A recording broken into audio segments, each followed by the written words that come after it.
Students, मैं doctor Ranjana अगर PG college Dausa. मैं पिछले बहुत दिनों से थर्ड ईयर में आपको प्रमुख पश्चिमी राजनीतिक विचारक पढ़ा रही हूँ। इसका देखिए, मैंने पीछे आपको दोबारा से सिलेबस बताने का प्रयास किया है कि इस साल आपका क्या सिलेबस है राजस्थान विश्वविद्यालय का। इसी कड़ी में देखिए, फर्स्ट सेक्शन में प्लेटो, अरस्तु व एक्विनास है। सेकेंड सेक्शन में है आपका मैकियावली, हॉब्स, लॉक और रूसो।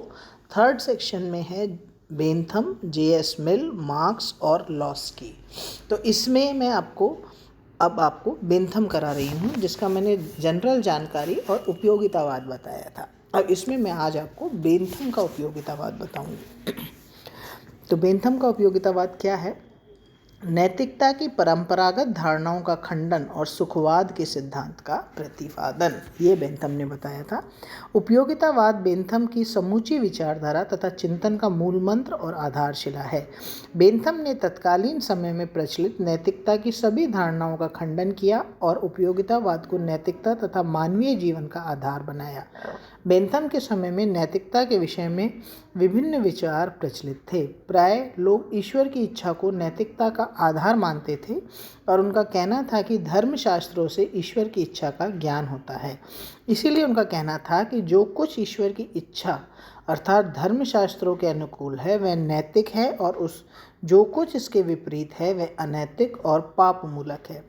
इसके अतिरिक्त नैतिकता के संबंध में प्राकृतिक विधि की धारणा प्रचलित थी और दार्शनिक मनुष्य के अंतःकरण को नैतिकता का स्रोत मानते थे। बेंथम ये सारी बातें हैं, इन सब को अस्वीकार करते हुए कहता है कि ईश्वरीय इच्छा, प्राकृतिक विधि और अंतःकरण ये सब कुछ व्यक्तिगत या आत्मगत कल्पनाएं मात्र है और मनुष्य को जो कुछ अच्छा लगता है उसी को ईश्वरीय इच्छा, प्राकृतिक विधि या अंतरात्मा के अनुकूल कह देता है। ईश्वरीय इच्छा, प्राकृतिक विधि या अंतरात्मा के संबंध में प्रामाणिक रूप से हमारे द्वारा कुछ भी नहीं कहा जा सकता, इसलिए ये धारणाएं निरर्थक हैं। नैतिकता की इन परंपरागत धारणाओं के स्थान पर बेंथम सुखवाद में विश्वास करता है और यह मानता है कि सुख तथा दुख, दूसरे शब्दों में प्रसन्नता और पीड़ा, मनुष्य के दो सार्वभौम शासक हैं। स्वयं बेंथम के शब्दों में प्रकृति ने मानव को सुख दुख नामक दो प्रभावपूर्ण स्वामियों के शासन में रखा है।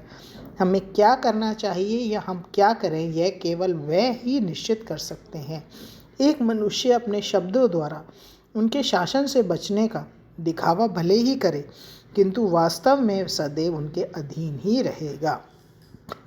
कार्यों के उद्देश्य की अपेक्षा परिणाम का महत्व, ऐसा बेंथम ने बताया। बेंथम कार्यों के उद्देश्य की अपेक्षा परिणाम को महत्वपूर्ण मानता है। कोई काम किस उद्देश्य से किया जाता है इसका कोई महत्व नहीं, महत्व की चीज़ तो उसका परिणाम है। उसके अनुसार जो वस्तु हमें सुख की अनुभूति देती है वह अच्छी, ठीक और उपयोगी है, किंतु जो हमें दुख की अनुभूति देती है वह सदैव हमारे लिए बुरी, गलत या अनुपयोगी है। अब सुख दुख का स्वरूप बताते हुए उसने बताया, इस प्रकार उपयोगिता का सिद्धांत सुख की प्राप्ति और दुख के निवारण का सिद्धांत है। सुख और दुख का स्वरूप क्या है और इसका निर्धारण कैसे किया जाए, इसका बेंथम ने वैधानिक ढंग से विशद विवेचन किया है। मतलब वैधानिक ढंग से बताया है कि सुख और दुख क्या है। उसके मत में सादे या सरल सुख 15 है। मतलब ये वो चीज़ें हैं जो हमें सुख ही सुख देती हैं, जैसे इंद्रियों द्वारा प्राप्त होने वाला सुख, संपत्ति, दक्षता, मित्रता, उत्तम चरित्र अथवा कीर्ति, शक्ति, पवित्रता, परोपकार, असक्त कामना, बुद्धि, स्मृति, कल्पना, आशा, सत्संग और दुख मुक्ति से प्राप्त होने वाले सुख।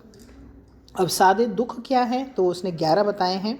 मतलब ये चीज़ें सभी के लिए दुख हैं, जैसे इंद्रियों से प्राप्त होने वाला दुख, पीड़ा, गंवारपन या फूहड़पन, शत्रुता, बदनामी, उदारता, द्रोह यानी विद्रोह, स्मृति, जैसे पुरानी स्मृतियाँ कोई आएँ तो वो हमको दुख देती हैं, कल्पना, प्रत्याशा, सहचर्य और अशोभनीयता से उत्पन्न कष्ट सरल कष्ट हैं। अन्य सब प्रकार के सुख और दुख पूर्वोत्तक आनंदों और कष्टों के मिश्रण से उत्पन्न होते हैं, ऐसा उसने कहा था। अब जो है सुख दुख के स्रोत, ये मैं आपको नेक्स्ट सेशन में कराऊंगी। Thank you.